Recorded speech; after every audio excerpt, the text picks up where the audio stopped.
पट्टी पुरवा है। कभी कभी इतना बेखबर हो जाता है कि कन्या के भी मामू दुल्हा के। आप लोग आंख फाड़ फाड़ करके हमको इतना देख रहे हैं कि मुझको डर लग रहा है कि कहीं आपकी नजर न लग जाए, लेकिन मैं भी चालाक आदमी दम करके बैठा। लगाइए कितनी नजर लगाते हैं। मैं जब मेहमान खाने में था, चाय पी रहा था, तो उस वक्त इमाम साहब ने हमसे कहा कि दो बीमारी बड़ी शदीद है यहाँ, उस पर जरूर रोशनी डालिएगा। तो मैंने जब सुना तो पता चला कि ये बीमारी तो हर जगह है जहां मुसलमान, सारे मुसलमानों का फार्मा एक हो गया है। घर में झगड़ा, घर में हल नहीं होगा, सीधे अदालत में जाए। घर में नुकसान हो गया तो सीधा इल्जाम पड़ोसी पर। घर में नफा हो गया तो सीधा तकब्बुर से सर उठा उठा करके गीत गाएंगे। ये सब कमाल मेरा है। झाड़ फूक करने वाले के पास एक आदमी आया, बोला मुझको एक ताबीज दे दो। तो झाड़ फूक करने वाले ने पूछा कि क्या करोगे ताबीज का? मेरा बेटा जेल में है, ताबीज दे दो जेल से छूट जाए। तो शामिल ने पूछा कि तुम्हारा बेटा जेल कैसे गया? कहा पड़ोसी का खून कर दिया था, जेल गया। अब दिल पर हाथ रख करके बताइए ताबीज का क्या असर होगा? दूसरे नमूने को जो मैं आपको सुनाने के लिए जा रहा हूं उसको बहुत ध्यान से सुनिए। जहां मैं आपको ला रहा हूं वहां आप पहुंच चुके। बहुत सारे लोग झाड़ फूक करने वाले के पास आकर के बोलते हैं मेरा कारोबार फेल हो गया, मेरे पड़ोसी ने जादू कर दिया। कुरान और हदीस के हवाले से मसनद रसूल पर बैठ करके आपकी गुमराही को आपकी आंख से पट्टी हटा करते हुए मैं आपकी तसल्ली का सामान करने के लिए इतनी दूर से आया। दो चीजों पर जादू का असर नहीं होता। मेरी जबान होती तो झूठी हो जाती। कुरान है, कोई झूठा कर नहीं सकता। हदीस है, कोई झूठा कर नहीं सकता। दो चीजों पर जादू का असर नहीं होता। जादू के जरिए कोई किसी की रोजी छीन नहीं सकता। जादू के जरिए कोई किसी की जान ले नहीं सकता। दो चीजों पर जादू का असर होता ही नहीं है। जो बोल रहा है वो कुरान पर झूठ बोल रहा है, हदीस पर झूठ। लखनऊ में भी एक ऐलान हुआ, कलकत्ते में भी एक ऐलान हुआ, कानपुर में भी एक ऐलान हुआ, अलविदा जुबा में। उस ऐलान को सुनाता हूं, मैं दुआ करता हूं अल्लाह घर घर में मोहब्बत पैदा फरमाए, इत्तिहाद और इत्तिफाक की दौलत से मुसलमान को माला माल फरमाए। कलकत्ता में माइक लेकर के अलविदा जुमा में इमाम साहब खड़े हुए, लोगों ऐलान सुनो, ईद की नमाज 7:30 बजे ईदगाह में। एक मुक्तदी मारे गुस्से के खड़ा हुआ, कहा इमाम साहब ऐलान वापस लो।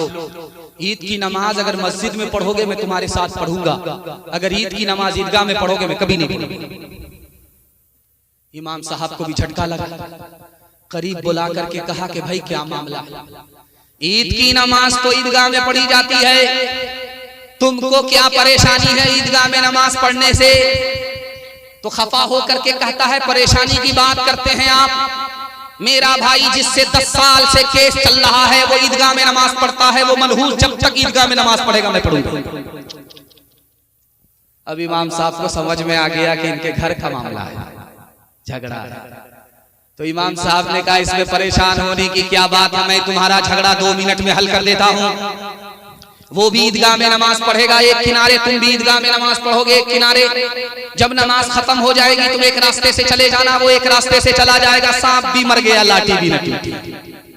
तो खफा हो करके कहता है आप एक किनारे की बात करते हो, अगर मुझे पता चल गया कि मेरा भाई जन्नत में गया है तो मैं जन्नत में भी नहीं जाऊंगा। एक से एक मिले तो कतरा बन जाता है दरिया, एक से एक मिले तो जर्रा बन जाता है सहरा, एक से एक मिले तो राई बन सकती है पर्वत, एक से एक मिले तो इंसान बस में कर ले किस्मत, एक से एक मिले तो इंसान बस में कर ले किस्मत। एक अकेला थक जाएगा, एक अकेला थक जाएगा, मिलकर बोझ उठाना, साथी हाथ बढ़ाना, साथी साथी हाथ बढ़ाना। मेहनत अपने लेके देखा, मेहनत से क्या डरना, कल गैरों की खातिर किया अपनी खातिर करना।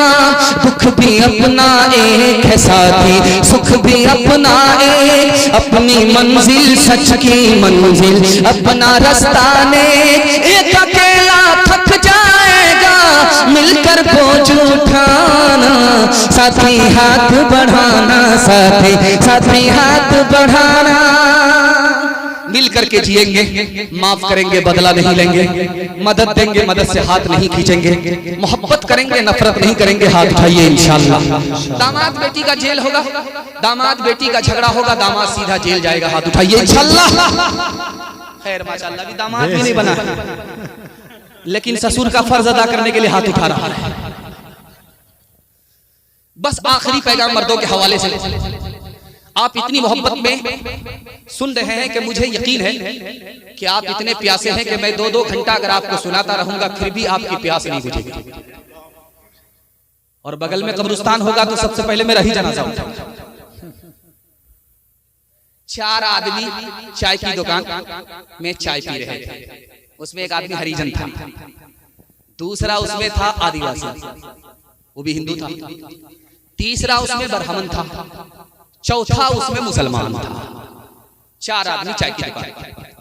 उस वक्त नारा था एक हो जाओ, इस मुल्क से अंग्रेज को भगाओ, हिंदू मुसलमान सिख ईसाई आपस में है भाई। तो वो हरिजन जो चाय पी रहा था उसने आदिवासी से कहा मेरा जूठा पी करके दिखाओ, अगर भाई है तो पी करके दिखाओ। तो आदिवासी बोला कि इसमें क्या परेशानी, उसने उसका जूठा पी लिया। अब बारी आई ब्राह्मण की, हरिजन और आदिवासी कहता है मेरा जूठा पी करके दिखाओ, तो ब्राह्मण कहता है राम राम छी छी, राम राम छी छी। ब्राह्मण फेल हो गया। अब बारी आई मुसलमान, तो हरिजन बोला आदिवासी बोला कि तुम मुसलमान हो, मेरा जूठा पी करके दिखाओ, कहते तो हो कि भाई हो लेकिन जूठा पी करके दिखाओ। तो मुसलमान बोलता है यार मैं तो पी लेता लेकिन मेरा रोजा है, जैसे ही पीऊंगा मेरा रोजा टूट जाएगा। इन दोनों ने कहा उल्लू मत बनाओ, अगर तुम्हारा रोजा था तो चाय की दुकान में क्या कर रहे थे। ये बगल में संत कबीर नगर एक जिला है उत्तर प्रदेश में, ये सूफी संत कबीर दास के नाम से ये जिला। हिंदू मुसलमान के जलसे में कबीर दास ने हिंदू मुसलमान को एक पैगाम दिया।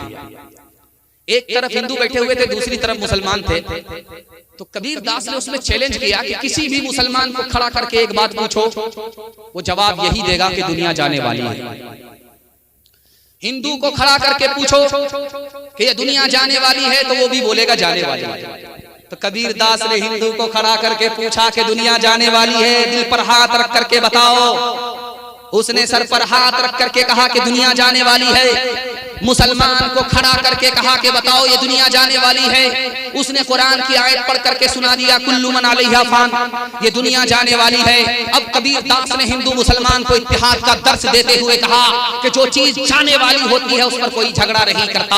अगर हिंदुस्तान जाने वाला है तो तुम लोग आपस में झगड़ा क्यों करते हो। मिर्जा गालिब हाथ में शराब की बोतल रास्ते से गुजर रहे थे। 2-4 बलवाई तलवार लेकर के इंतजार कर रहे थे। पूछा कि तुम कौन हो, तो कहा मैं 50-50। अरे अल्लाह का बंदा 50-50 तो बड़े टीनिया बिस्कुट होता है, तुम 50-50 क्या हो।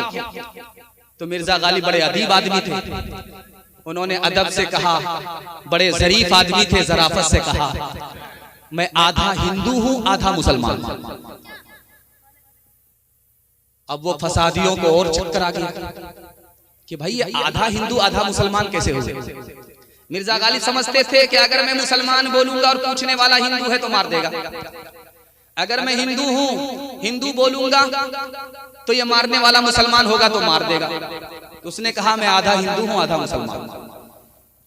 अब उन्होंने हैरत से पूछा कि तुम आधा हिंदू आधा मुसलमान कैसे हो।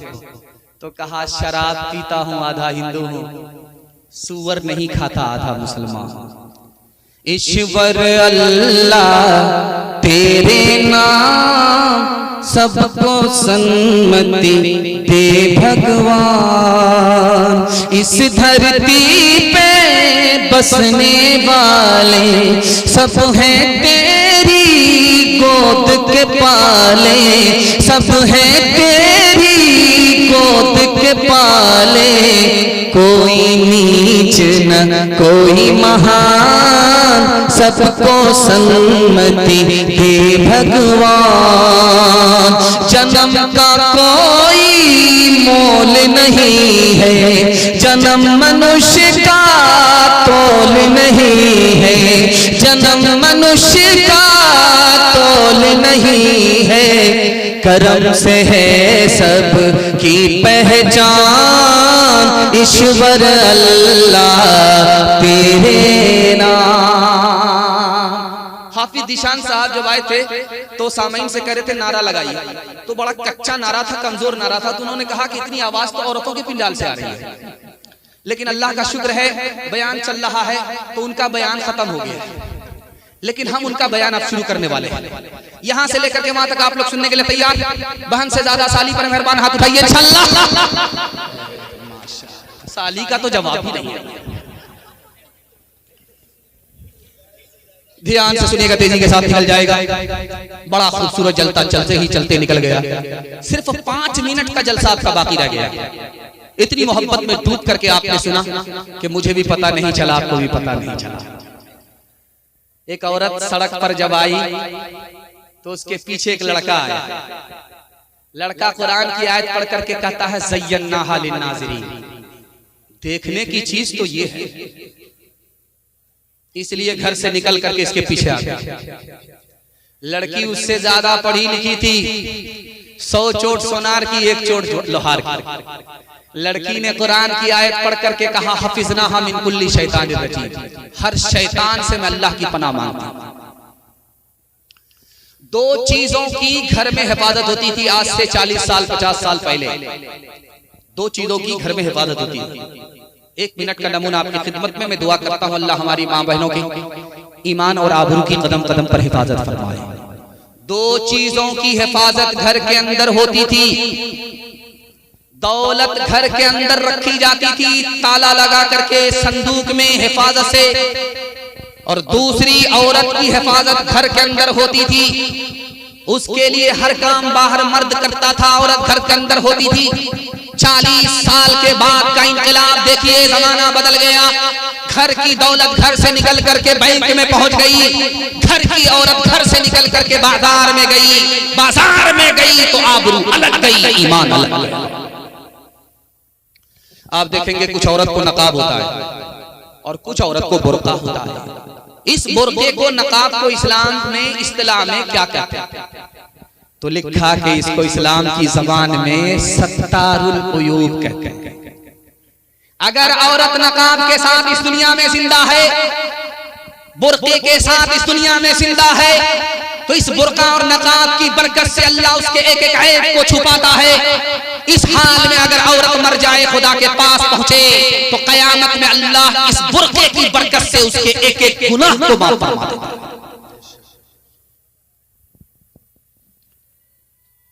फातिमा रजी अल्लाह अन्हा का जनाजा उठा।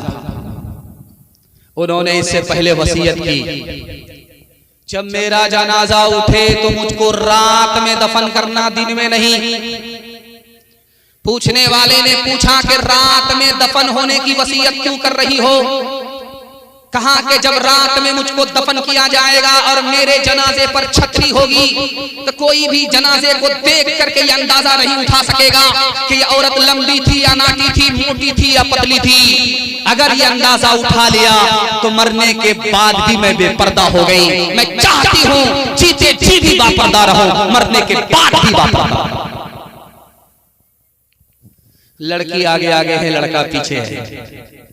लड़की ने पलट करके देखा, जान न पहचान, कहां से आए? तो लड़का बोलता मैं आशिक। लड़की ने कहा आशिक के बच्चे 2 मिनट में पता चल जाएगा कि तुम ओरिजिनल हो या डुप्लीकेट हो। तो औरत ने कहा कह रहे तुम मुझ पर क्या आशिक? मैं तो बहुत कम खूबसूरत हूं, मेरे पीछे जो मेरी बहन आ रही है वो मुझसे ज्यादा खूबसूरत है। अगर आशिक होना है तो मेरी बहन पर आशिक हो जाओ। लड़का इसको छोड़ करके उधर ताक झांक करने लगा। लड़की ने धमाधम तमाचे लगा करके गाल को लाल कर दिया और कह दिया कि तुम ओरिजिनल नहीं हो, डुप्लीकेट। अगर ओरिजिनल होते तो हमारी तरफ तवज्जो होती, तुम डुप्लीकेट हो, हमारी तरफ से तवज्जो हटा करके इधर उधर ताक झांक कर। वो हया की, वो हया की, वो हया की खूबसूरत एक परी है फातिमा। वो हया की खूबसूरत एक परी है फातिमा। इसलिए तो शब को दफना गई है फातिमा। मोमिनों से हक ताला हश्र में फरमाएगा। मोमिनों से हक ताला हश्र में फरमाएगा। अपनी नजरों को झुका लो, अपनी नजरों को झुका लो, आ रही है फातिमा। अल्लाह हमारी माँ और बहनों की ईमान और आबरू की कदम कदम पर हिफाजत फरमाए। आखिरी पैगाम मियां बीवी के हवाले से यहाँ से लेकर के वहां तक सुनने के लिए तैयार। अपनी बीवी को सर पर बिठाई के हाथ उठा दीजिए इंशाअल्लाह। पहली फुर्सत में आपकी हुकूमत चली जाएगी। पाकिस्तान के एक बहुत बड़े आलिम है, दुआ कीजिए अल्लाह उनकी कब्र को नूर से भर दे। उनका नाम है अल्लामा शब्बीर अहमद उस्मानी। उन्होंने कहा कि जानते हो दुनिया की जन्नत कहाँ है? दुनिया में एक जन्नत है, दुनिया की जन्नत है, वो है कहाँ? तो उन्होंने एक लाइन में बताया, जानते हो दुनिया की जन्नत वो घर है जिसमें मियाँ बीवी एक हों, मियाँ बीवी नेक हों। जो सुकून जन्नत में मिलेगा वो सुकून इस घर में मिलता है। ये दुनिया की जन्नत है। एक आदमी जब अल्लाह के पास आएगा तो फरिश्ते से अल्लाह कहेगा, देखो इसके नामे अमाल में कोई नेकी है या नहीं? तो फरिश्ता कहेगा, मेरे परवरदिगार सिर्फ गुनाह ही गुनाह से भरा हुआ नामे अमाल है, एक भी नेकी नहीं है। अब बताओ इसके साथ क्या किया जाए? इसको दोज़ख में भेज दिया जाए, कहां किया जाए? अल्लाह की तरफ से ऐलान होगा, इसको जन्नत में इसलिए भेजो, ये कोई नेकी नहीं करता था मगर अपनी बीवी पर अपने बच्चे पर मेहरबान था। मेहरबानी मेरी सिफत है, मुझे गवारा नहीं है कि ये आदमी जन्नत के बजाय दोज़ख में चला जाए। ये पट्टी पुरवा है। यहां पर मुकर्रिर ने आकर के एक मसला बताया कि जब 10 रुपया लेकर के कोई जाता है खैरात करने के लिए तो 70 शैतान रास्ता रोकता है। एक शैतान नहीं, 70 शैतान। किसने कहा? इमाम राजी ने तफसीर राजी में कहा है। 10 रुपया खैरात करने के लिए आप निकलिए, 70 शैतान आपका रास्ता रोकेगा। 10,000 क्या 10 लाख रुपया शादी में आप बहा दीजिए, शैतान आपकी पीठ ठोकेगा। उसके मकसद के मुताबिक है, वहां सवाब नहीं मिलेगा, यहाँ सवाब मिलेगा। 10 रुपया लेकर के आप निकलिए खैरात करने के लिए तो 70 शैतान रास्ता रोकेगा। तो पट्टी पुरवा का एक आदमी मारे जोश के खड़ा हो, आज देखता हूं शैतान का बेटा मेरा रास्ता कैसे रोकता है। मैं अभी जाकर के 10,000 रुपया खैरात करके आता हूं। जब वो गया, संदूक खोल करके पैसा निकाल रहा था तो बीवी ने कहा कि क्या कर रहे हो? बीवी ने कहा क्या कर रहे हो? जब वो घर गया तो संदूक खोल करके 10,000 रुपए निकाल रहा था तो बीवी ने आकर के कहा क्या कर रहे हो? कहा जलसा में मसला मालूम हुआ है, मौलाना ने बताया उसी पर अमल करना। कहा तुम मौलवी के चक्कर में पड़े हो, तुम्हारा भी इलाज करेंगे, तुम्हारे मौलवी का भी इलाज करेंगे। जो पैसा जहां है वही रहने दो। वहां से वापिस आया, कुर्सी पर मुंह लटका करके बैठा हुआ है, सर झुका करके बैठा हुआ है। हजरत ने कहा अरे सर उठा करके गए थे, आज 10,000 खैरात करके आऊंगा, शैतान को पछाड़ करके आऊंगा और वहां से मुंह लटका करके आ रहे हो, बात क्या है? का हुजूर शैतान को तो पछाड़ दिया, शैतान की खाला से हार गया। कौन किसका हबीब होता है, कौन किसका रकीब होता है। यूं ही बन जाते हैं वहाँ रिश्ते, यूं ही बन जाते हैं वहाँ रिश्ते, जहाँ जिसका नसीब होता है, जहाँ जिसका। मैं आपसे खुश हुआ, मैं चाहता हूँ खुश होकर के आपको तोहफा दे दूं, और सबसे बड़ा तोहफा यह है कि आपको दुनिया ही में जन्नत का टिकट मिल जाए। वो टिकट कैसे मिलेगा? एक लाइन का नमूना आपको देने के लिए यहाँ से वहां तक जा रहा हूँ, सुनने के लिए यहाँ से लेकर के वहां तक तैयार, हाथ उठा दीजिए इंशाअल्लाह। बीवी जब मर जाएगी तो माँ बाप की खूब खिदमत करेंगे, हाथ उठाइए इंशाअल्लाह। माशाअल्लाह बगल ही में है, डरान तैयार रखा है।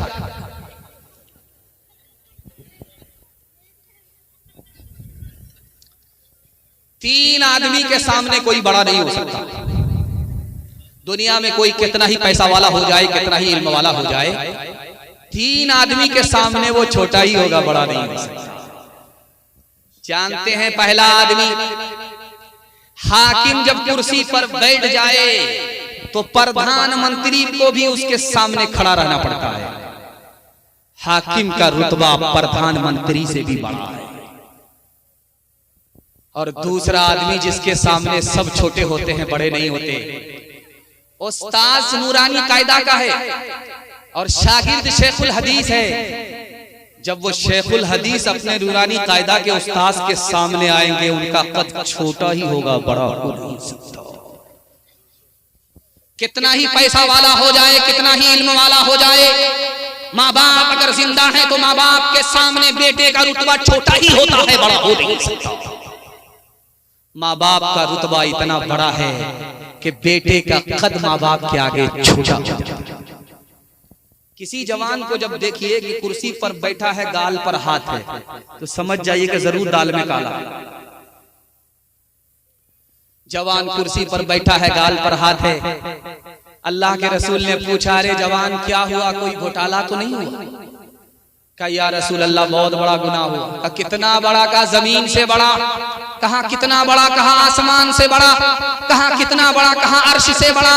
अल्लाह के रसूल ने महसूस किया कि इस जवान का दिल फट जाएगा, कलेजा फट जाएगा। अल्लाह के रसूल ने कहा कि अरे जितना भी बड़ा गुनाह हो, तुम्हारा गुनाह छोटा होकर के माफ हो जाएगा। पहले ये बताओ तुम्हारे माँ बाप जिंदा है? कहा या रसूल अल्लाह माँ भी जिंदा है, बाप भी जिंदा है।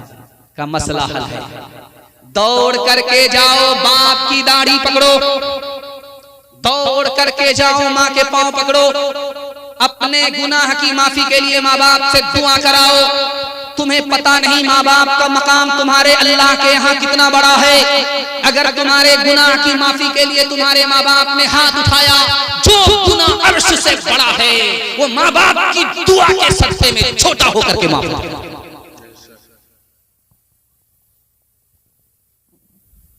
पहली बार लड़की आई है मायके से ससुराल, और कान में सिर्फ एक फूंक मारी है, मजनू का किबला बदल गया। लाल दुपट्टे की हवा कितनी खतरनाक थी, किबला बदल गया है। वो फूंक मैं आपको बताने के लिए जा रहा हूं। लड़की आकर के बोलती है कि सुनिए ना, ये कान लगाता है मजनू, कहो क्या कहना चाह रहे? का मैं आपकी खातिर माँ बाप को छोड़ करके आई हूँ, आप मेरे खातिर, मेरी खातिर माँ बाप को छोड़ नहीं सकते। ये मजनू कहता क्यों नहीं, तुम्हारी खातिर तो हम पूरे जहान को छोड़ सकते। बीवी की बात में आकर के माँ बाप को घर से निकाला और बीवी को घर में रखा, माँ बाप को किराए के मकान में डाल दिया। आह लगी जब उसके बच्चे हुए, उन्होंने जूते से खबर लिया ये सजा थी जो इससे पहले वो गुनाह कर चुका था। हाथ उठाइए, वादा कीजिए माँ बाप की खिदमत करेंगे इंशाअल्लाह। माँ बाप मर जाएंगे, दुआएं मगफिरत करेंगे इंशाअल्लाह। शादी से पहले माँ बाप को, शादी के बाद सास ससुर को कमा करके खिलाएंगे इंशाअल्लाह। माँ बाप तरसे है पीने को पानी, बेटा है राजा बहू फुलवारानी, बेटा है राजा बहू फुलवारानी, बुढ़वा और बुढ़िया पे कुछ नहीं ध्यान। है रे मुसलमान, है रे मुसलमान, माँ बाप भाई बहन को रुलाए, बीवी को बाहर से लाकर खिलाए, माँ बाप भाई बहन को रुलाए, बीवी को बाहर से लाकर खिलाए। कल तेरी औलाद, कल तेरी औलाद लेगी परान। है रे मुसलमान, है रे मुसलमान। बस आपका जलसा देखते ही देखते खत्म हो गया, प्यास बाकी है। ये जलील है कि जलसा कामयाब हो रहा है। मैं दुआ करता हूँ इस जलसे के लिए, अल्लाह इस जलसे को ज़मीन से लेकर के आसमान तक कबूल फरमाए। 3 वादे पर खड़े हो जाइए, जिंदगी भर के लिए जलसा कामयाब होगा। हाथ उठाइए, वादा कीजिए, अल्लाह के रसूल की इताअत करेंगे इंशाअल्लाह, मखलूक की खिदमत करेंगे इंशाअल्लाह, अल्लाह की इबादत करेंगे इंशाअल्लाह। आज आजान सुनेंगे, कल नमाज पढ़ेंगे इंशाअल्लाह। न किताबों से नवाजों से नजर से पैदा, दीन होता है बुजुर्गों की नजर से पैदा। नहीं सीखा इन्होंने दीन ढंग शेख के घर में, भले कॉलेज के चक्कर में, बड़े साहब के दफ्तर में, केक के चक्कर में तो रोटी भी गई, बड़ी शेख की ताक में थे तो चोटी भी गई, न मानी बात वाइस की, थे पतलून के चक्कर में तो लगोटी भी गई। वाखिर दावाना अनिल हम्दुलिल्लाह।